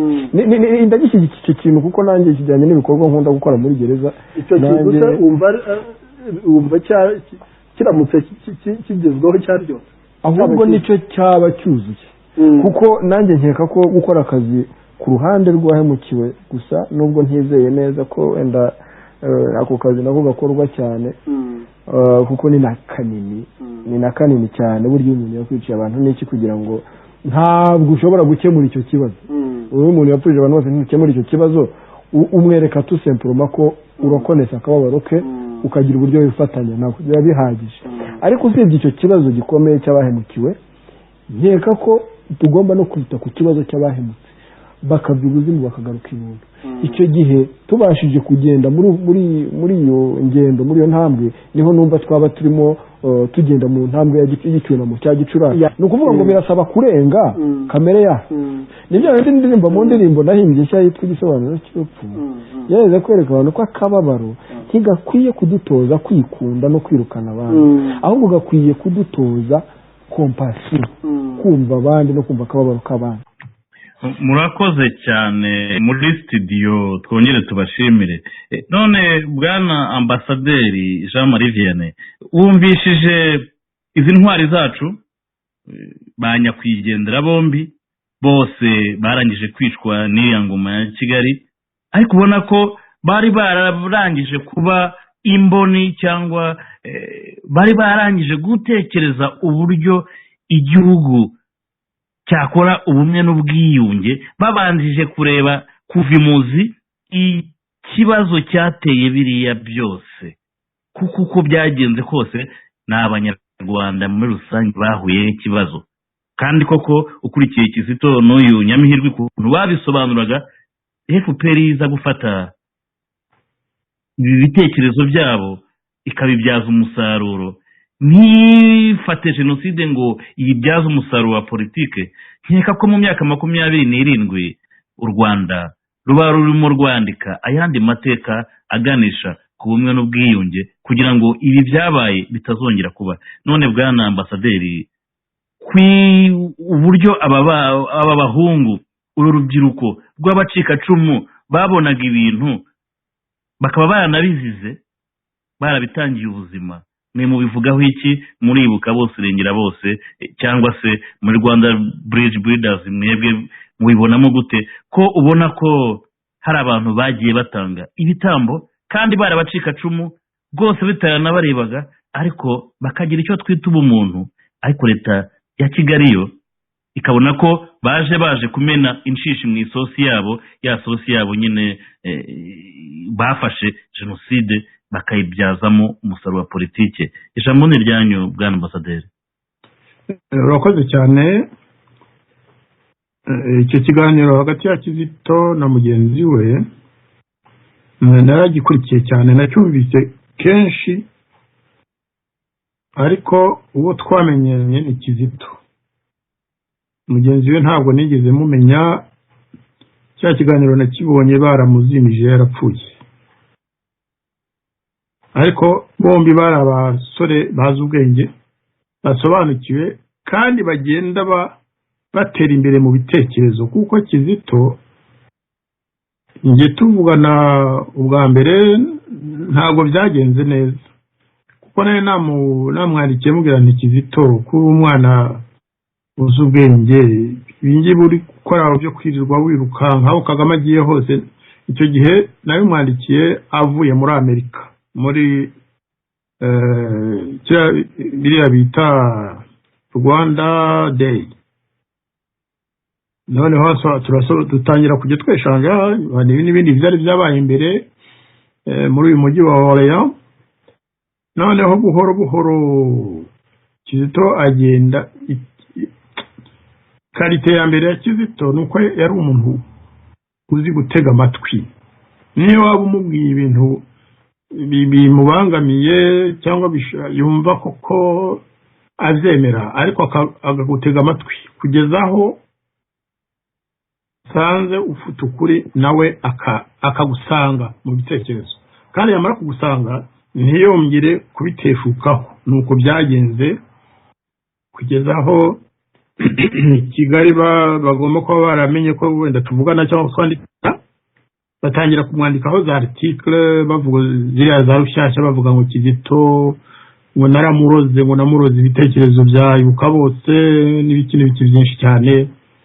Ngo ni naho bari batangiye kumutoteza. Ariko nemera ko bari abasore bombi icyatumye babambura ubuzima nyine nicyo abana biciwe, ababyeyi biciwe, imiryango.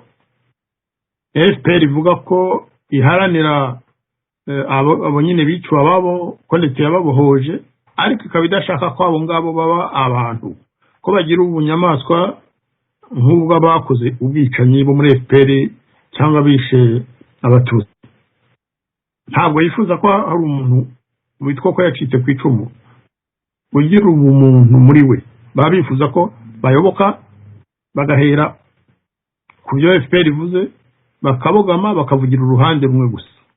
Ibyo rero bari barabirenze bose. Umunyarwanda wese ushyira mu gaciro akwiye kubasingiza, akemera ko bazanye impinduka ikomeye cyane mu bitekerezo by'abanyarwanda batitaye ku moko nako bari bayitayeho kuko ntabwo bahakanaga amoko Kizito ntabwo yahakanaga amoko habe n'umunsi n'umwe hari n'abashobora kwitwaza Kizito Mihigo kandi bavuga ngo ntibemera ko amoko mu Rwanda Kizito yemeraga ko amoko ariho ariko akavuga ko amoko areshya ko abanyarwanda niyo baba badahuje amoko bareshya ko bagomba bose gufatwa kimwe icyo ngicyo cyumvikana neza niyo mugabo nawe yumuteze amatwi niho arangiriza avuga ati abanyarwanda bose bakwiye gufatwa kimwe kugira ngo nyine ubwiyunge bwubakwe neza naho bagushaga ntabwo bariya bombi ntabwo bigeze bavuga ngo nta moko abaho ntaki ahubwo baravuga bati si cyo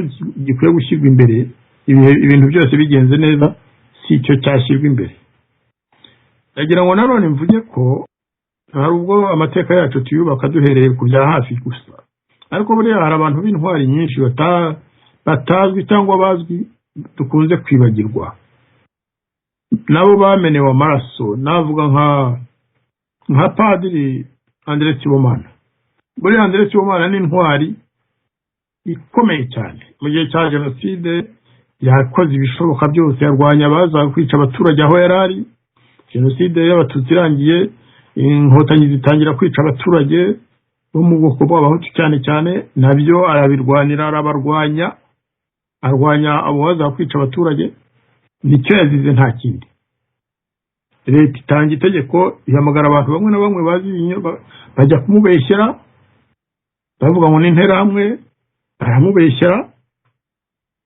kugeza aho yarwaye cyane agomba kujya kwivuza bamwima passport hari ababikoze bagiye kwigishwa kumubeshyera kandi babikoze babyemeye ko ibyo bintu byo kujya kubeshyera Padiri Sibomana bari babirimo ko kandi babyicuza rwose ibyo ni ibintu biri mu bitabo hirya no hino ntabwo ari ngombwa gutanga amazina hano ariko hari ababikoze kandi babyemeye Padiri Sibomana nawe ngewe mushyira hamwe na Kizito uretse ko atabonye igihe cyo kubaka ibitekerezo bye kandi muzi ko yari abifite byinshi muzi ko yari azi kubyandika muzi ko yari azi kubisobanura ariko baravuze bati uyu nguyu we nitumureka ntituzamukira reka tumwicare igikubita baramwivugana hari n'abandi bishwe nyuma burya Sendashonga nawe yari minisitiri w'ubutegetsi twari tuziranye nawe kuvana mbere kino mu Bubiligi ukuntu yatotejwe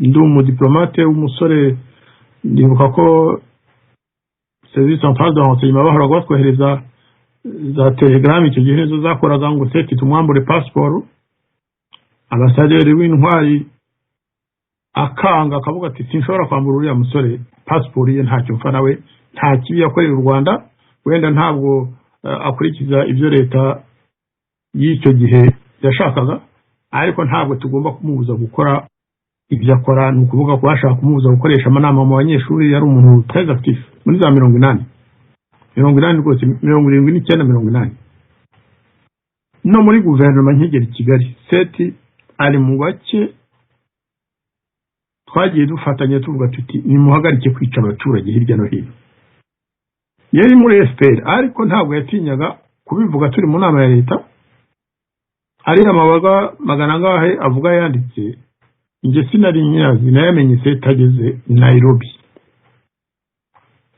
nawe burya ni intwari ikomeye cyane ni umuntu wakundaga abanyarwanda bose leta ikijyaho yirirwaga yiruka hirya no hino abatabizi babimenye ni intwari ikomeye yabaga ari kwirukanka ntabwo yabaga mu nzu bari baramuhaye yabaga ari kwiruka hirya abantu bagiye kwicwa bazira amazu yabo agatabara abagiye gufungwa bazira ubusa agatabara imodoka yirirwa yiruka muri kapitale noneho FPR itangira kumwinubira bakubita agatoki ku kandi bati uriya twari tuzi ko ari uwacu none ararengera bariya dushaka kumara ubwo rero nivuze kubera ko nyine ari amagambo meza ya Kizito niyo mugabo ndakeka ariko yitwa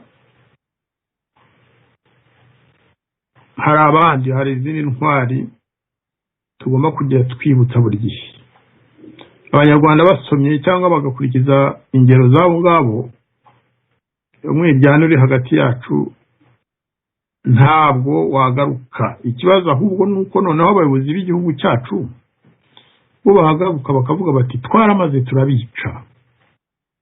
Perezida yaravuze ati setse ndashonga twaramaze turamwica. Nta soni binteye. I am not apologetic.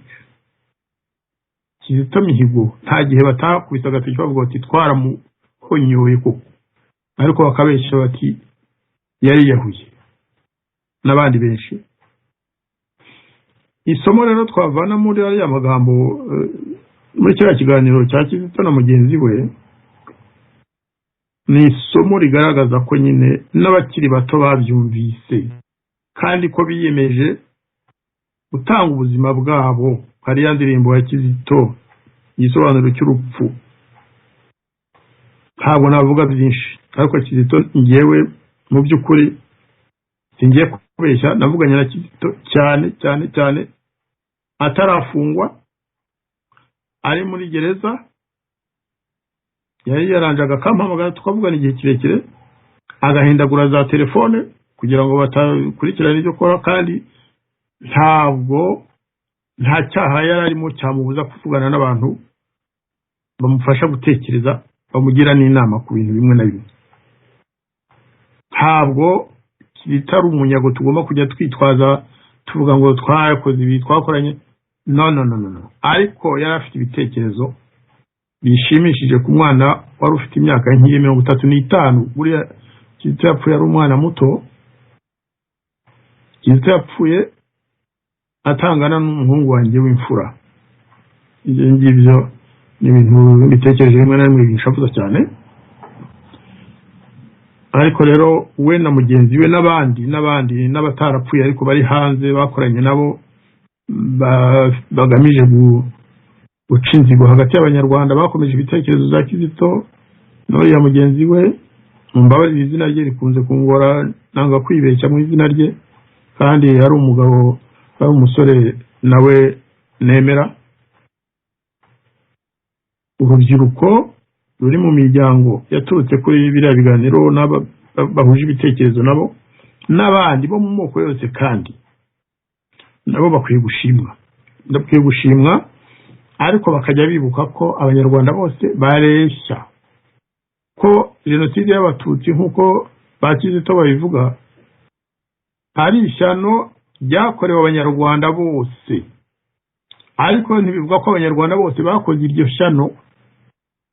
Ko bwicanyi twita jenoside yakorewe abahutu naryo ari ishyano ryakorewe abanyarwanda bose, kuko nabo ni abanyarwanda bareshya n'abandi banyarwanda, ariko ntabwo byakozwe n'abanyarwanda bose. Abarikoze barizi, bari ku butegetsi mu Rwanda, nicyo gituma batanashaka ko bivugwa.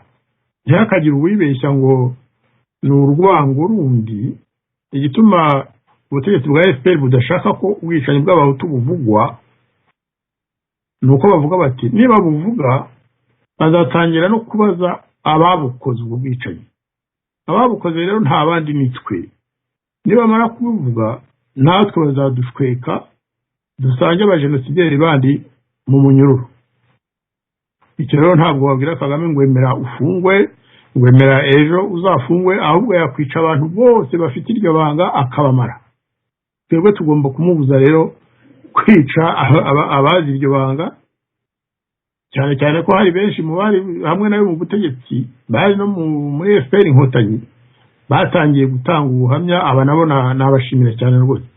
Harimo abantu b'intwari bemeye gutanga ubuzima bwabo. Navuga aba bose turi hamwe ba Jenoside Munyandinda, navuga Baroyizi Ruyenzi, navuga n'abandi batanze ubuhamya mbere yabo. Tukabashimira ko batumye n'ibyo tutari tuzi bimwe, kuko ibyabereye za Byumba no ku Murindi hari ibyo tutari tuzi. Ntabwo twari tuzi ukuntu ya misile zarashe indege ya Perezida Habyarimana zoherejwe, abazicungaga aho zaturutse bamwe ntibari babizi, ariko abari muri FPR bakagira umutima wa kimuntu, bakavuga bati nubwo turi abatutsi iriya ndege ikaba yarimo abahutu, FPR ikaba yarisha abahutu, twebwe kubera ko dukunda abanyarwanda bose, kubera ko kiriya ari ishyano ryagwiriye u Rwanda rwose, abanyarwanda bose natwe tubarimo, reka tuvugishe ukuri, dutanga ubuhamya, icyo kintu tugomba kukimenya. Noneho n'abatarabikora bakabikora, bakivana mu kintu gituma rimwe na rimwe bavuga bati nyaboneka ntimubivuge, nimubivuga muzaba muri gutoneka inzirakarengane z'abatutsi. Ntaho bihuriye kuvuga ko FPR yishe abahutu, imiryango yacu y'abahutu, ntabwo ari ugutesha agaciro imiryango yacu y'abatutsi yishwe n'interahamwe n'abo bafatanyije.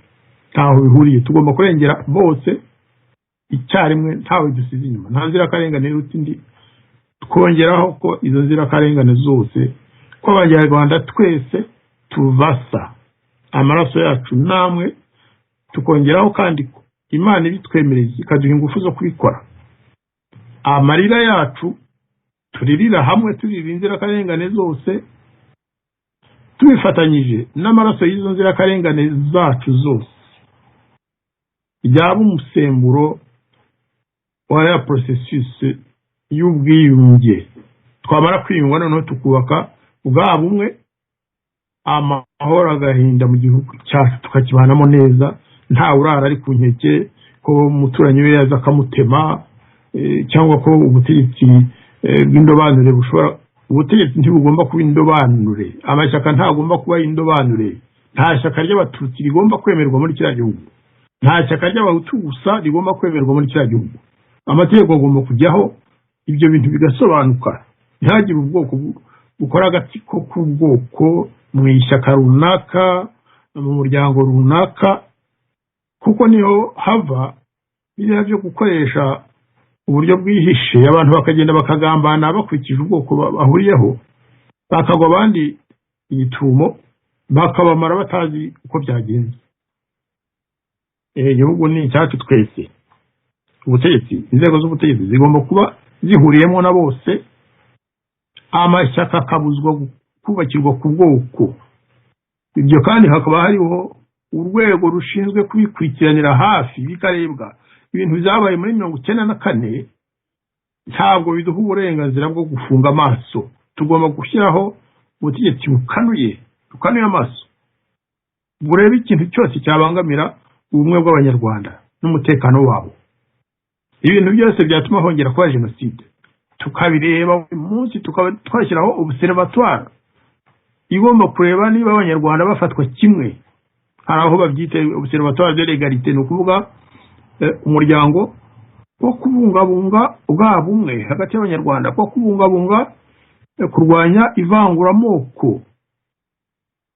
Ikigo kikaba kirimo abantu b'abanyabwenge bigenga, bakunda abanyarwanda bose kimwe, kandi bafite agaciro, bagahabwa ubuyobozi butuma imirimo yabo babukora batikanga ngo perezida aravugaho iki, minisitiri runaka. Akaba n'iriya sena yashaka igahagarara, ikajyamwo abantu bashya bahuriyemo bose ari abanyarwanda bakomoka mu moko yose, bazi inshingano, bagashingwa ako kazi ko kurwanya ivangura, ko kubungabunga, kureshyesha abanyarwanda buri munsi babona aho bitagenda neza bakavuga ati stop, hariya mwarengereye, haje ivangura, nimwubake u Rwanda abanyarwanda bose bibonamo bareshya. Urwo rwego rwari rukwiye kuzaba ruriho, noneho n'izindi nzego dushobora kuzajyaho inama, ndetse uburyo byatuma ririya vangura ryatumunze, rituma abantu bicana, rituma za jenoside arizo zigize ubuzima bw'abanyarwanda bigahagarara.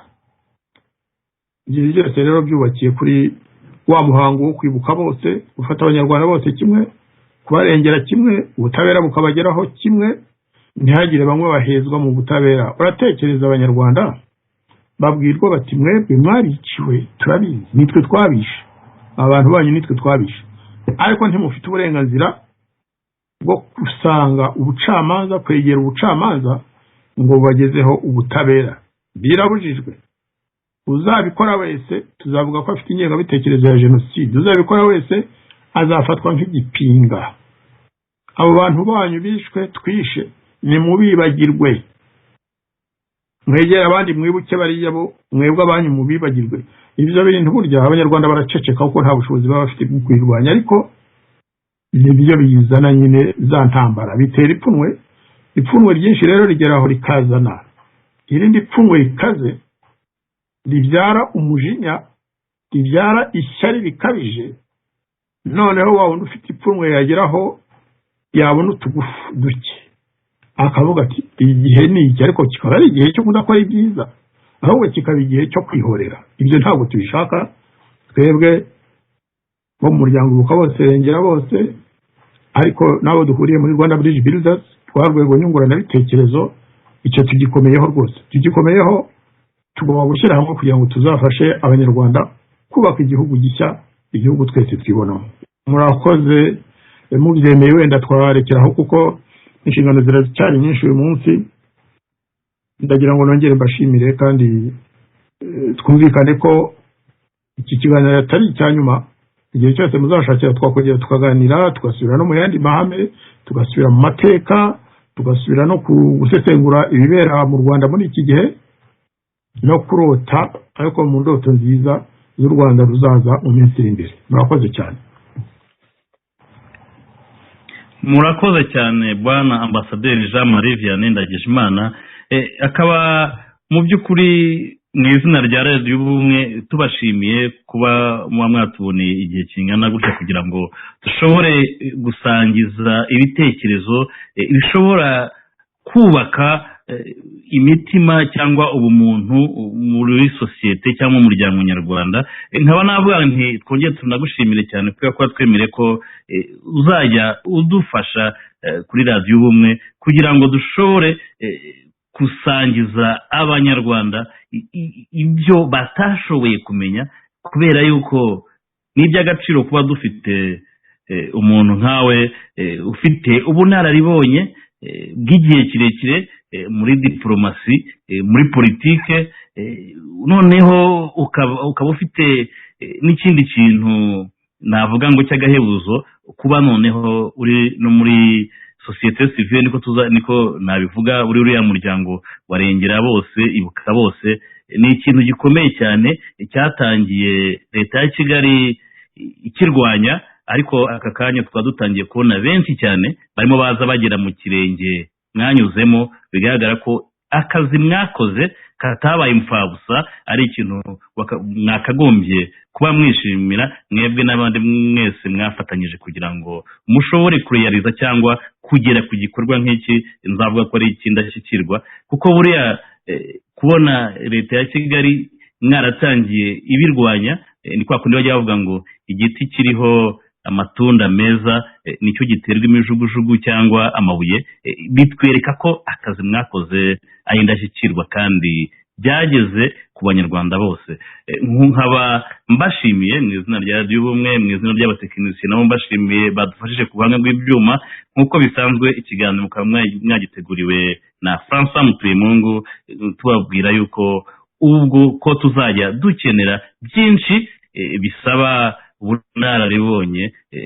Ambasaderi Jean Marie Vianney yatwemereye ko azajya adufasha kugira ngo dushobore gukangura cyangwa kwigisha umuryango nyarwanda kugira ngo tuve muri cya kinyoma cyimitswe na FPR, aho ubona ko nta kindi bagambiriye uretse kuba babitwara mu rwego rwa politike. Tukaba tubashimiye rero, ibiganiro byacu nagahoraho, ubwo naho utaha. Murakoze, turabashimiye cyane. Kugira impuhwe ugafasha ababaye, ukababarira n'abakene, wicisha bugufa ugeze hose, ukarangwa n'ikinyabupfura.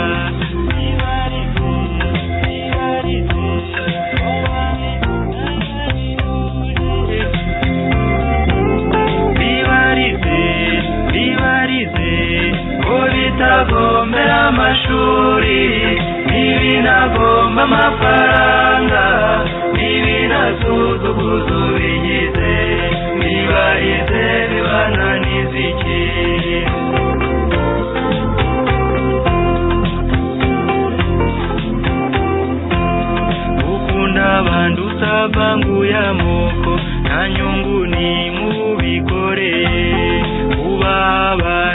ndetse na busumba abakuganje ukabunganira bibarize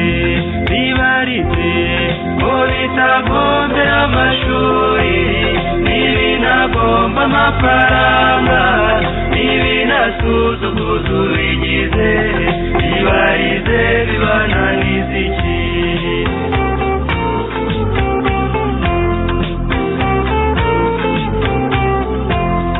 uvuga neza bikunanye umvira abakuru bigoye wicisha bugufi ukagira umurava ukabintwara ukanga umugayo bibarize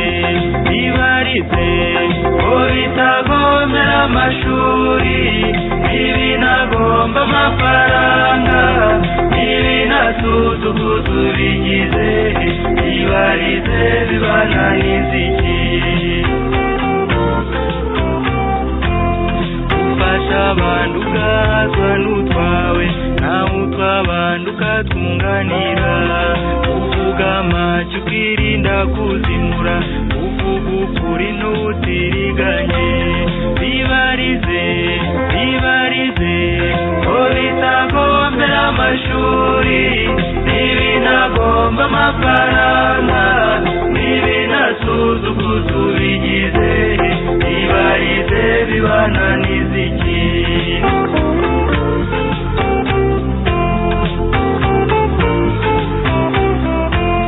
wizera Imana ukaba umushishozi uwo ruri intangarugero ishema ryawe ukaribona neza inzira nziza ugashyira mu gaciro bibarize ngo bitagombera amashuri n'ibinagomba amafaranga n'ibinasuzuguza ubigize bibarize bibananiza iki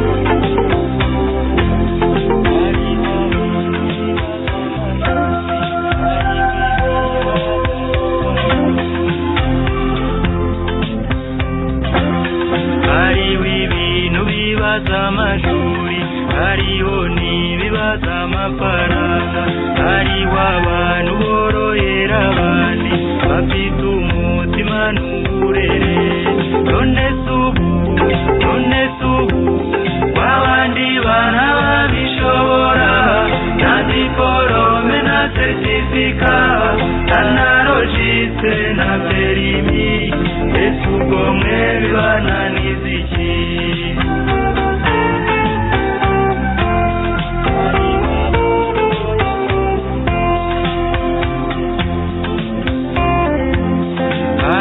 abantu bahorana urwango ndetse bakanga bo batazi hariho abantu bagira amatsiko bagira ishyari bagasebanya bibarize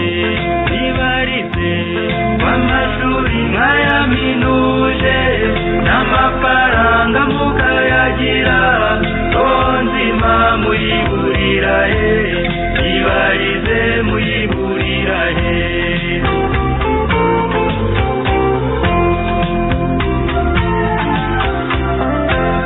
hariho abantu bahorana urukundo barenganura barenganijwe hariho abantu bashyira mu gaciro bahora baharanira amahoro mukomere